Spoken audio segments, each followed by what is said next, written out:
James with Northwest HVAC in Spokane, Washington. Today we're going to be looking at a reversing valve. I got a request from somebody here in the industry locally to elaborate a little further on some reversing valves. And so just to be clear, I'm not going to go into the electrical part of it. I believe that's covered pretty well in my heat pump video. I may talk about it briefly, but I'm not really going to go into any details. Today what we're going to talk about is the mechanical operation of the reversing valve and how to check and diagnose it properly. And it shouldn't be too long of a video. I'll try to keep it under 20 minutes if I can. So I hope you guys enjoy it, and thank you very much. The mysterious reversing valve. So I'm aware some of you YouTube police are going to probably be able to read that that is a 240 volt coil, but most heat pumps are a 24 volt coil, and they're getting fed from the board. If you want to know all of that business, you can look at my heat pump video. I go into a little further detail with that. So my camera setup's a little bit wonky here, so I'm kind of going from the side, but I labeled these pipes so you can see what's going on. We have, this one says discharge. So this one is your permanent discharge line from your compressor. This one here says suction. This is your permanent, this is the middle of the three that are together. So we got our one little one by itself, and then we have our three that are together. That's your permanent suction line. So that one goes to the suction line of the compressor, and no matter what mode this heat pump is in, that line is always discharge. So high pressure vapor, hot, high pressure vapor. This line is always suction, so cold, low pressure vapor. And then depending on, and you'll have to use your eyes a little bit, one of these pipes will go to the outdoor coil, and one of these pipes will go to the indoor coil. So let's assume that one goes to the evap, and that one goes to the condenser. And basically what we're doing here is we're redirecting that gas. So the discharge gas under normal operation, say cooling, the discharge gas will come down this tube, and it'll go down and out that pipe to the condenser and get condensed and turn into liquid, and you know that whole refrigeration process. Then the suction line here, it's going to come from the evaporator and it gets sucked in, and it's going to go through the inside of the valve here through a little swoopy thing that I'll show you later, and then that's going to come and it's going to come back down the suction line back to the compressor. When we shift modes, and I have a really cool cut open one I'll show you here in a second, but when we shift modes, then that little swoopy thing is going to slide over. And so now what's happening is the discharge gas will come down, and it'll go this way, and it'll go to the indoor coil, get condensed, turn to liquid, all that refrigeration stuff, come back around, and then it's going to come back from the outdoor coil up through this pipe, go through the little swoopy thing inside, and then come back and get sucked back to the compressor.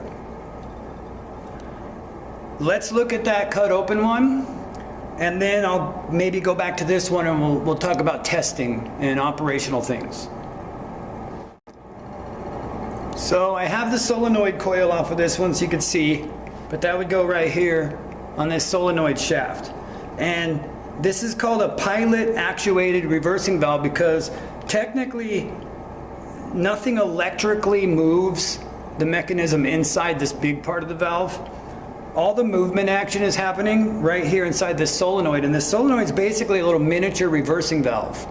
If we look at these tubes, it's got this one tube that comes off, and it goes to that permanent discharge line that we were talking about a second ago. And then this other tube comes off the bottom, and it goes to that permanent suction line that we were talking about earlier. So this tube here, this little cap tube, transmission tube, is always high pressure, and that little middle transmission tube is always low pressure. And then we have these little other transmission tubes that come off the side, one here and one there, and these go to the very end of the valve, and I'll show you on the inside when we take this thing apart, but you can see they're plugged in right there on the ends of the valve. So when this thing gets actuated by the electrical signal from that solenoid, it pulls a plunger up inside there, like any solenoid. And what that does is it redirects the high pressure gas to one end or the other. So let's say this is default heat mode, fail into heat, which most of them are. Then the high pressure gas, let's say it goes through this tube. It goes through that tube and it pushes that slide mechanism that's inside this part, pushes that over this way.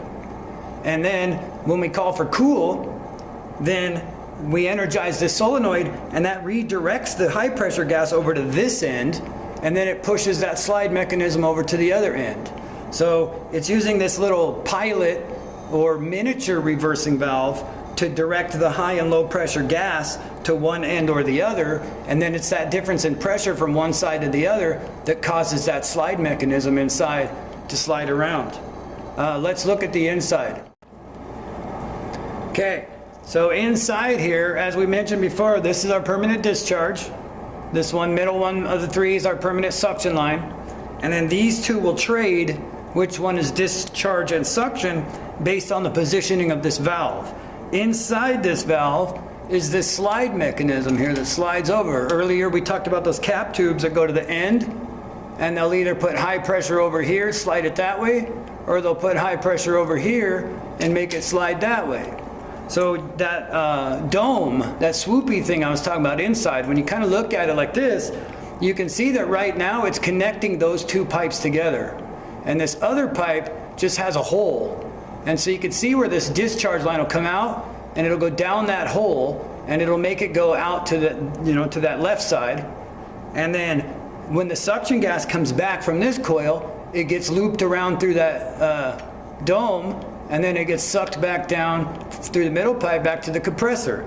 And then when we shift modes, it pushes this slidey thing over, and then basically now we got discharge gas coming down and going down that hole, and now that's going to go to the right hand side over to the other coil, and now this coil becomes the suction, and that suction gas can come up, swoop through there, and then get pulled back down to the suction of the compressor. So that's all we're doing, is we're using pressures from that little pilot, the little miniature reversing valve on the top, and that's causing this little slide mechanism to slide over and either connect those two pipes or connect those two pipes, and whichever two aren't connected has a communication through that hole with the discharge. Really simple.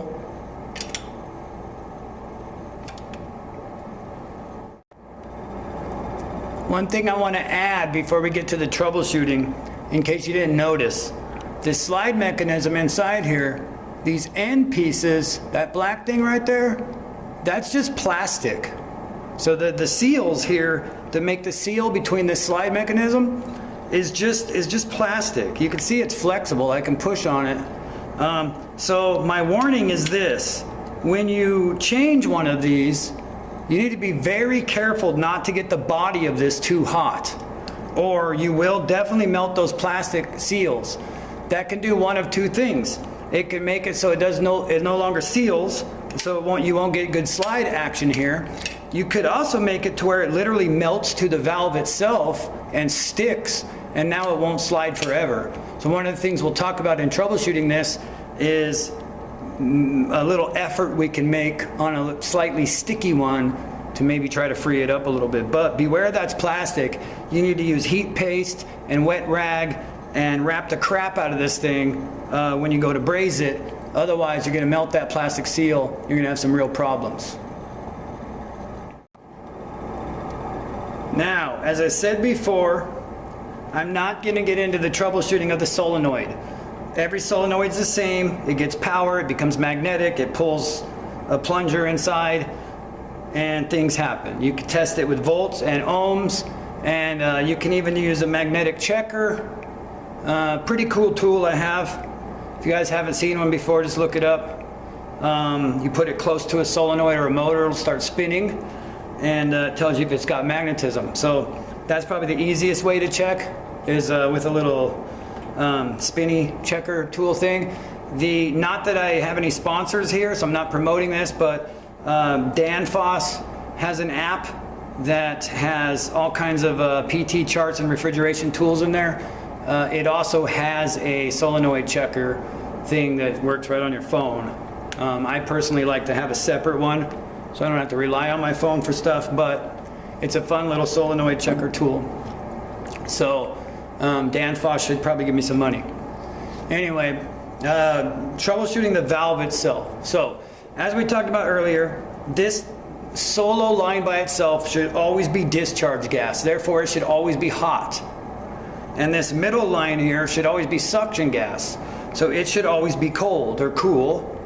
And these two lines are going to trade roles, these two outside ones, based on what mode it's in, right? So you got to start by using a little bit of your own observational skills as a somewhat competent technician to realize which pipe goes out of the condensing unit to the indoor unit and which pipe stays in the condensing unit and just goes over to the outdoor coil.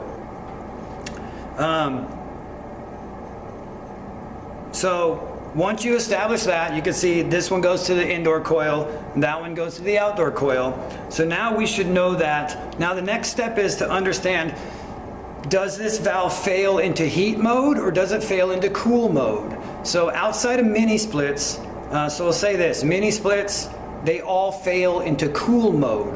So what that means is when the solenoid is not energized, this valve is in cooling position. So the little swoop thing would be right here, connecting these two pipes, and then that would just be the open hole that goes to the discharge. And then when you energize it to go to heat mode, then it'll switch it over, and these two will become the low pressure, and those two will become the high pressure. So, but most other manufacturers on unitary units, besides Root or Rheem, which I went over extensively in my heat pump video, they're all going to fail to heat mode, which means when they're de-energized, when this coil doesn't have power, when it fails, the valve is going to revert to these two lines being low pressure and these two lines being high pressure. Then when you energize the coil, it's going to make the thing switch, and it's going to then make these two low pressure and these two high pressure. So the simplicity of checking these things out is first understanding what mode is it supposed to be in, and then looking at the pipes to see which pipe goes to which coil. And then we know that if it's in cooling mode, this pipe here is supposed to be the cold one, and that condenser pipe there is supposed to be the hot one. And if it's in heat mode, it'll be the other way around, and this condenser outdoor pipe will be the cold one, and the one that goes indoors to the evaporator would be the hot one. So really it's just a matter of taking your temperature probes. Be careful on this discharge line, depending on if it's cooling mode in the middle of summer. This thing can get pretty roasty, maybe 200 degrees or more. So you might want to put your probe on ahead of time, but you can put a temperature probe here, and then you can put a temperature probe there, and you can put temperature probes here. And basically in cooling mode, these two pipes should be the same temp, roughly, you know, give or take a couple degrees. And then these two pipes should be the same temp, roughly, give or take a couple degrees. And then inverse in heating mode, when this thing slides over, now these two pipes are high pressure, they should be the same. And these two pipes are low pressure, they should be the same temp, roughly, you know, give or take. Now you are going to give up some heat through the body of the valve, so you might have 2 or 3 degrees leeway between, you know, how hot and cold these pipes are, but you should always have 2 cold pipes and 2 hot pipes, depending on which mode it's in. This one will always be hot, that one will always be cold, and then depending on which mode it's in, one of these two will be hot or cold. And so if the valve is not switching and you verify that the solenoid is getting power, and you can actually hear the little pilot thing inside there click, you hear a click. When this thing's functioning properly, you'll get a whoosh noise. That whoosh noise is basically this valve clicking over, and that's the pressure of the refrigerant switching ends and pushing this over, and it just makes like a loud kind of whooshy noise. If you've ever heard one, you know what it sounds like.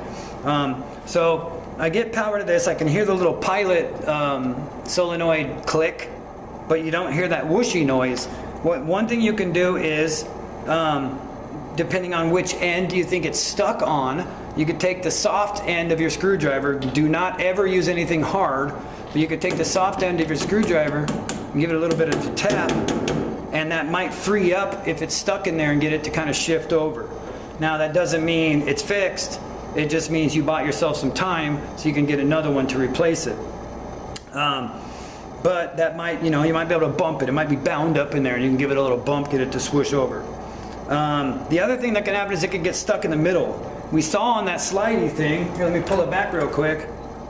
If this thing isn't fully seated one direction or the other, then everything's going to kind of get mixed up. So what's that stuck in the middle maybe, right? And now we have just stuff going all kind of weird places. So now you're going to get not very good functionality out of your heat pump. But what you're also going to get is all of these pipes will be roughly about the same temp. That one might be a little bit colder, and that one might be a little bit hotter because that's discharge and that's suction. But these two pipes will be essentially the same temp. You won't have one that's cold and one that's hot. Everything is kind of getting mixed inside that reversing valve. And again, that would mean you need to replace the reversing valve. There's not really much else to talk about that I haven't already covered as far as operation of a reversing valve, but I would say this, because it is a fairly misdiagnosed thing in the field. A lot of people don't understand how to check these things out properly, but based on the information I've given you here today, you should be able to go through the basic checkout of it. But I would say that like 90% of the time or more, the solenoid itself is what's going to fail, assuming it's original from the factory, and or the unit was installed properly with nitrogen, and you don't have any foreign contaminants and stuff in the system to gunk up the inside of this slide mechanism, then that should pretty much forever always kind of work and slide and be functional. So what's going to fail is either the solenoid itself gets failed, or potentially you could get some kind of plug in one of these little cap tubes from this pilot solenoid that can maybe cause that pressure to not be able to be redirected to one end or the other. Anything outside of a failed solenoid, you need a whole valve. So it doesn't matter if it's the slide mechanism inside or if it's one of these cap tubes plugged up or what's going on, you got to replace the whole valve. So for me, I would actually rather change out a compressor than to have to change one of these. This is probably the hardest, most pain in the butt things to change on an entire heat pump system. So I'm going to make darn sure that this thing has failed before I go and try to replace it. It's going to probably be the last thing I accuse of being bad, and I'm going to check every single thing else first. Do keep in mind that a lot of people think the symptoms of a stuck middle reversing valve is that you're going to have equal pressures. It really depends on where you're getting your pressures from. So the liquid line should always give you a high pressure regardless of what the positioning is of this. And the suction line, the permanent suction line, should always give you a low pressure regardless of what mode it's in or what's going on with the slide mechanism here. So if you have wonky pressures, you want to look at your compressor first and see if you have an inefficient compressor that's not pumping properly. Now, as far as that permanent suction line, I didn't mention that in my heat pump video, but if you haven't already noticed, heat pumps have 3 pressure taps on them, where usual air conditioner's got the 2. And actually, I'll go show you real quick here when I'm done. Regular air conditioner's got the 2, the one on the liquid line, one on the suction line, or I guess gas line in heat pump terms. But a heat pump has a 3rd port where you can put a gauge sticking out on the outside, and that's attached here to this permanent suction line. And that is so that no matter what mode you're in, you're going to be able to get low pressure. And actually, it'll probably be a good idea to talk about that, because a lot of people get confused about what's actually happening to those lines going to the indoor coil when we switch to heat mode. So I think that's all I have to say. So let's move on to that last part. So here we have a heat pump. And as I mentioned before, it's got that 3rd port. You can see that in the middle there. So your normal air conditioner would have that Schrader valve on the left for the liquid line, and the Schrader valve on the right on the fat line for the suction line, but you wouldn't see that third Schrader valve in the middle there between the two lines. And so that's the unique feature of the heat pump, is it's got that permanent suction line, so you can attach your low side gauge to that line, and then you'll get a low side pressure no matter what mode you're in. Because we're going to talk about a common misconception here. And a lot of technicians in the field, even ones that have been around for a while, they see this setup and they think that the way a heat pump works is during heating mode, those two lines just switch. And the fat line then becomes the liquid line, and the skinny line becomes the suction line. And that's not true. What's actually happening is that little line, the one on the left, what we call the liquid line, is always the liquid line. What ends up changing is the fat line, which on a heat pump now we call the gas line.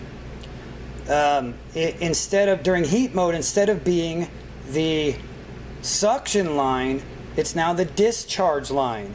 So both of those lines end up being high pressure during heat mode, and that's why you need that third port to attach your low side gauge. Now that I think about it, I probably can do up a drawing that can maybe help us understand that a little better. Here we have a normal system. Got our compressor, discharge, high pressure vapor. It comes, it goes through my condenser, it gets condensed into a liquid. Then we have high pressure liquid that comes through the liquid line, goes through the metering device, which is indoors. Then it comes through your evaporator, gets boiled off, and becomes a low pressure vapor. So low pressure liquid coming in, gets boiled off, becomes a low pressure vapor. Then that low pressure vapor then gets pulled back to the compressor, and that completes the cycle. So when you have a remote condenser, the two pipes that are piped in out to your, from your outdoor unit to your indoor unit are these two pipes. The suction line during AC and the liquid line. When this thing switches modes, remember all it's doing is it's changing where the discharge and the suction goes. So the suction line then will go here, and the discharge line then will go there.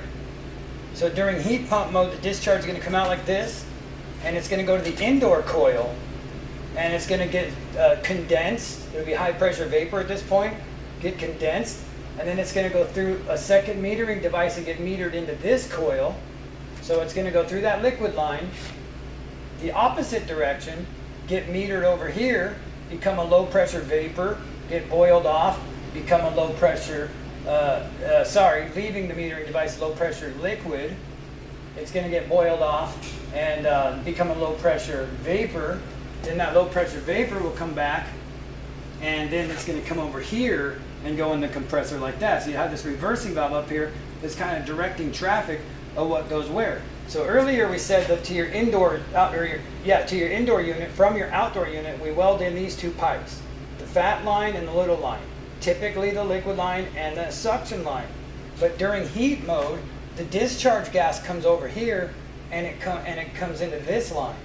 So during heat mode, we actually have this one's discharge and this one's liquid. So that liquid line stays the same both directions, and what changes is this changes from being a suction line or a discharge line, depending on which mode, which direction we're flowing that refrigerant and through which coil during which particular operation we're in. There you have it. All the basics of a reversing valve and operation and testing of it. As I said in my 1000 subs video, if you guys have any suggestions for any other material that you want me to explore deeper, if you look at that video, I did a tour of the lab. If there's anything in here that you guys want to check out further, or me to explain operation or whatnot, just let me know in the comments, and I'll do my best to keep putting out videos for you. Again, thank you guys very much for the 1000 subs, and I hope you guys keep coming back, and I hope my videos are informative for everyone. Thank you very much.